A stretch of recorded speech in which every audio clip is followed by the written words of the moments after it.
देवी और सज्जनों, भगवती नवरात्र के पर्व हैं। मूलतः ये पर्व तन और मन को शुद्ध करने के लिए है, जिस कारण से हम परंपरावादी व्यक्ति हो गए हैं और धार्मिक पहलू उसमें विशेष रूप से जुड़ गया। धर्म के बिना, अध्यात्म के बिना मन शुद्ध नहीं हो सकता। मार्कंडेय ऋषि ने वर्षों तपस्या करने के बाद में मार्कंडेय पुराण का ग्रंथ की रचना की। उसी का एक हिस्सा दुर्गा सप्तशती है, जिसका आप जप करते हैं, जिसका पाठ करते हैं, जिससे आत्म आध्यात्मिक बल मिलता है। कई लोग इस व्रत में ऐसे आहार का लेते हैं जो शरीर के लिए और गरिष्ठ होता है। तला फला बहुत कष्टदायी होता है। कई बच्चे एकदम निर्जला रहते हैं, लौंग खा करके रहते हैं। उनमें से एक हमारी बेटी भी है, नाम का त्रिवेदी, वो भी ऐसी रहती थी। बहुत समझाते हैं। 9 दिन तक का ऐसे तपस्या बहुत कठिन है। प्रारंभ के दिनों में मैं भी करता था, लेकिन 75 वर्ष की आयु में करना संभव नहीं है और डॉक्टर ने मना भी कर रखा है। इस सप्ताह केवल और केवल भगवती का ही 18 से 24 तक विभिन्न रूपों में आप भगवती का 18 को ब्रह्मचारिणी का आप पूजन करेंगे, देवी का आवाहन करेंगे।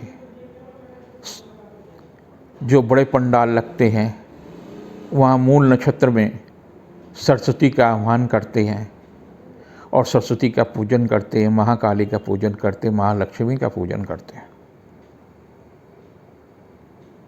अलग अलग प्रांतों की अलग अलग तरह की परंपराएं हैं,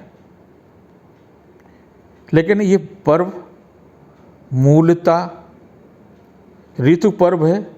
और जब ऋतु परिवर्तित होती हैं तो शरीर में एक प्रकार की रासायनिक प्रक्रिया होती है, जिससे शरीर में बलगम, वायु विकार या अन्य प्रकार की बीमारियां होने की संभावना बनती। शरीर शिथिल होता, कमज़ोर होता है।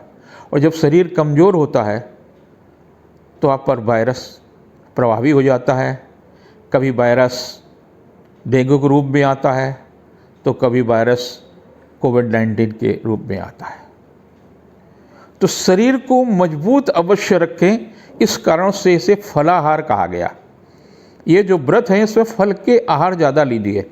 फल को आप आहार नहीं लेते हैं, गरिष्ठ चीज़ों को लेते हैं। खूब तला फला पकौड़ी भी खा रहे हैं, कूटू के आटा की, सिंगाड़े के आटा के, तो बहुत गरिष्ठ हो जाता है। और ख़ास तौर से डायबिटिक लोगों के लिए तो बहुत ही कष्टदायी है।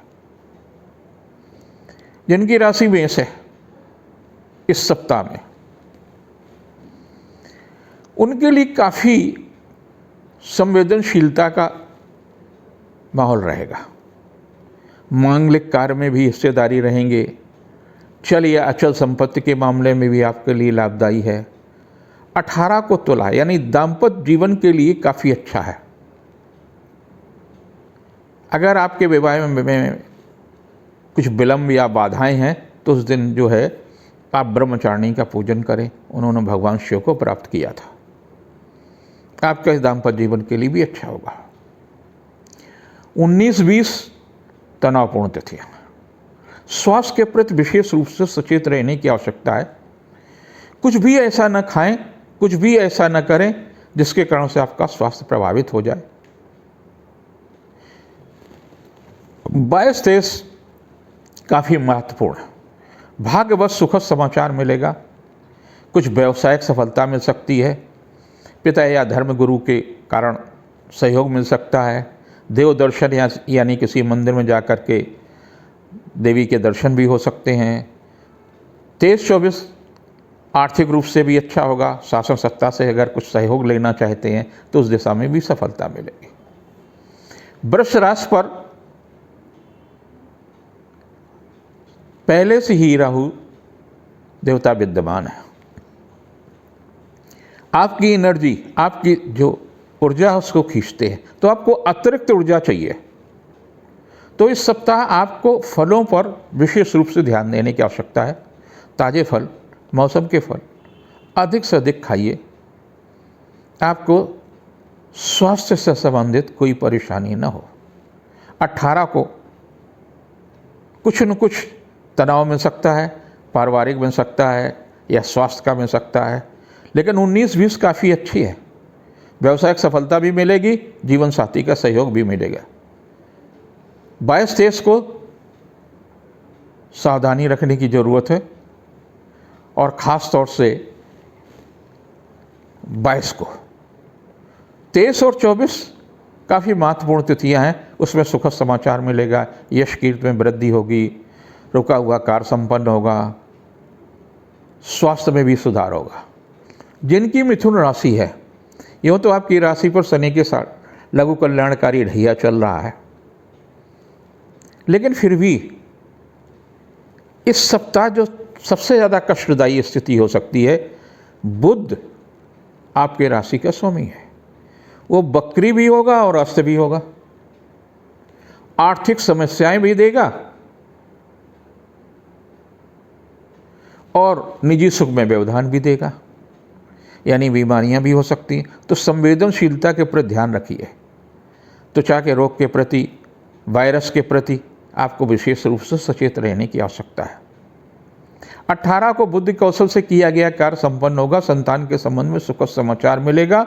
शिक्षा प्रतियोगिता के क्षेत्र के लिए जो प्रयास कर रहे हैं वो भी ठीक है, लेकिन 19-20 ठीक नहीं है। 19-20 को कहीं ना कहीं तनाव मिल सकता है। 21-22 फिर ठीक है, पारिवारिक जीवन भी सुखमय होगा, व्यवसायिक सफलता भी मिलेगी, धार्मिक प्रबंध में भी वृद्धि होगी और व्यवसायिक मांगलिक कार्यों में हिस्सेदारी बढ़ेगी। 23-24 ठीक नहीं है। 23-24 को स्वास्थ्य के प्रति सचेत रहने की आवश्यकता है। ऐसे भीड़ भाड़ के क्षेत्रों में मत रहिए जहाँ से आप कुछ ले आएँ, बाहर से न ले आए। जिनकी राशि कर्क है, संवेदनशील है, व्यस्तता रहेगी, लेकिन गले के प्रति सचेत रहने की आवश्यकता है। ठंडा पानी से दूर रहें, गर्म पानी का अधिक से अधिक प्रयोग करें, क्योंकि आपकी जली राशि है। आपको तुरंत मौसम बदल रहा है, कहीं ना कहीं कष्ट मिल सकता है। आपको 18 को पारिवारिक कार्यों में व्यस्तता भी होगी, मातृपक्ष से सुखद समाचार सहयोग भी मिलेगा। 19-20 को बुद्धि कौशल से किया गया कार्य संपन्न होगा, शिक्षा प्रतियोगिता के क्षेत्र में भी सफलता मिलेगी, व्यवसायिक मामलों में भी सफलता मिलेगी। 21-22 तनावपूर्ण तिथि है, स्वास्थ्य के प्रति सचेत रहने की आवश्यकता है। लापरवाही आपके लिए कष्टदायी हो सकती है। भले बहुत प्यास लगी हो तब भी ठंडा पानी मत पीजिए, चाय पी लीजिए, कॉफ़ी पी लीजिए, कोल्ड ड्रिंक मत पीजिए। और 23-24 अच्छी है, आर्थिक मामलों में भी लाभ मिलेगा, दाम्पत्य जीवन सुखमय होगा, प्रणय प्रसंग भी अच्छे होंगे, मांगलिक कार्य में हिस्सेदारी भी रह सकती है। जिनकी राशि सिंह है, व्यावसायिक दृष्टि से आपके लिए काफ़ी अच्छा सप्ताह है। दूसरों से सहयोग लेने में भी सफलता मिलेगी, कुछ पारिवारिक समस्याएं भी रहेंगी, चल अचल संपत्ति में भी लाभ मिलेगा। आप वाहन खरीदना चाहते हो तो सप्ताह वाहन के लिए काफ़ी अच्छा है। जमीन खरीदना चाहते हो उसके लिए भी अच्छा है। 18 को किया गया पुरुषार्थ सार्थक होगा, 19-20 को संपत्ति के मामले में सफलता मिलेगी। कुछ पारिवारिक समस्याएं भी आ सकती हैं, लेकिन लाभदायी होगा। 21-22 आर्थिक रूप से काफ़ी अच्छा है, धन यश कीर्ति में वृद्धि होगी, बुद्धि कौशल से किया गया कार्य संपन्न होगा। लेकिन 23-24 स्वास्थ्य के लिए निर्मल है, किसी से क्लेश भी मिल सकता है, रिश्तेदार से भी मिल सकता है, पारिवारिक सदस्य से भी मिल सकता है, जहाँ आप काम कर रहे हैं वहाँ से भी आपको कष्ट मिल सकता है। जिनकी राशि कन्या है, व्यावसायिक दृष्टि से काफ़ी अच्छा होगा, लेकिन बुध के बकरी होने से और अस्त होने से स्वास्थ्य के प्रति आपको विशेष रूप से सचेत रहना होगा, खास तौर से 21 के बाद। संवेदनशीलता भी बढ़ेगी, झगड़ा मत करिए। आपके लिए 18 को कोई उपहार मिल सकता, सुखद समाचार मिल सकता, व्यवसायिक मामलों में सफलता मिलेगा। 19-20 को भाई का सहयोग मिलेगा, दूसरों से सहयोग लेने में सफलता मिलेगी, जीविका के क्षेत्र में भी प्रगति होगी। 21-22 को गृह उपयोगी वस्तुओं में लाभ मिलेगा, छल या अचल संपत्ति के मामले में भी सफलता मिलेगी, पारिवारिक जीवन सुखमय होगा। 23-24 को संतान के दायित्व की पूर्ति होगी। शिक्षा प्रतियोगिता के क्षेत्र में चल रहा प्रयास सफल होगा, आर्थिक पक्ष मजबूत होगा। जिनकी राशि तुला है, तुला, सिंह और कुंभ राशि के लोग इस दुनिया में सबसे ज़्यादा होते हैं। आर्थिक मामले में बहुत सचेत रहने की आवश्यकता है। रुपए पैसे के लेन देन में सावधानी रखें। चल या अचल संपत्ति में अगर आप वाहन खरीद रहे हैं, ज़मीन खरीद रहे हैं, ज़मीन बेच रहे हैं, वाहन बेच रहे हैं, तो उस दिशा में आपको सफलता मिलेगी। शिक्षा प्रतियोगिता के क्षेत्र में भी सफलता मिलेगी, लेकिन व्यवसायिक मामलों में जरा सा सावधानी रखें, नए अनुबंध भी प्राप्त हो सकते हैं। 18 आपके लिए बहुत संवेदनशील तिथि है, परिजन भेंट होगा, रिश्तों में मजबूती आएगी। 19-20 को आर्थिक पक्ष मजबूत होगा, धन यश कीर्ति में वृद्धि होगी। 21-22 को किया गया पुरुषार्थ सार्थक होगा, दूसरे से सहयोग लेने में सफलता मिलेगी। और 23-24 को निजी संबंध मजबूत होंगे, चल अचल संपत्ति में सफलता मिलेगी, मांगलिक कार्य के हिस्से में भी हिस्सेदारी रह सकती, धार्मिक प्रबंध में वृद्धि होगी। जिसकी राशि वृश्चिक है, आपकी राशि पर केतु है, महत्वाकांक्षी होंगे, आलसी भी होंगे। तो कैसे में आपकी महत्वाकांक्षा की पूर्ति हो सकती है? आप सक्रिय हो जाइए, सुबह जल्दी उठने की कोशिश करिए और गुनगुना पानी जरूर पीजिए। अगर आपको लगता है कि गुनगुना पानी पीने से हमारी भक्ति में कहीं से कोई खोट आएगी, ऐसा एकदम नहीं है। मैं अपनी युवावस्था में कुछ दिन सन्यासी भी रहा, और सन्यासी भी कहाँ रहा? बद्रीनाथ में। वहाँ मैं देखता था कि कैसे कैसे जिंदगी कठिन में कैसे कैसे लोग अपने नियमों में शिथिलता दे करके नए नियमों का पालन करते थे, अन्यथा जीवन ही मुश्किल हो जाता। आपको भी बहुत संयम रखने की ज़रूरत है, खासतौर से 18, 19, 20 तिथियाँ ऐसी हैं कुछ संवेदनशीलता देगी। स्वास्थ्य के प्रति सचेत रहने की आवश्यकता है। 21-22 अच्छी है, आर्थिक मामलों में भी लाभ मिलेगा, धन यश कीर्ति में लाभ मिलेगा। 23-24 को किया गया पुरुषार्थ सार्थक होगा, व्यवसाय की योजना सफल होगी, आर्थिक पक्ष मजबूत होगा। जिनकी धनु राशि है, यह तो आपको उतरती हुई लघु कल्याणकारी ढैया का ही एक हिस्सा है, लेकिन है वो शनि के 7.5।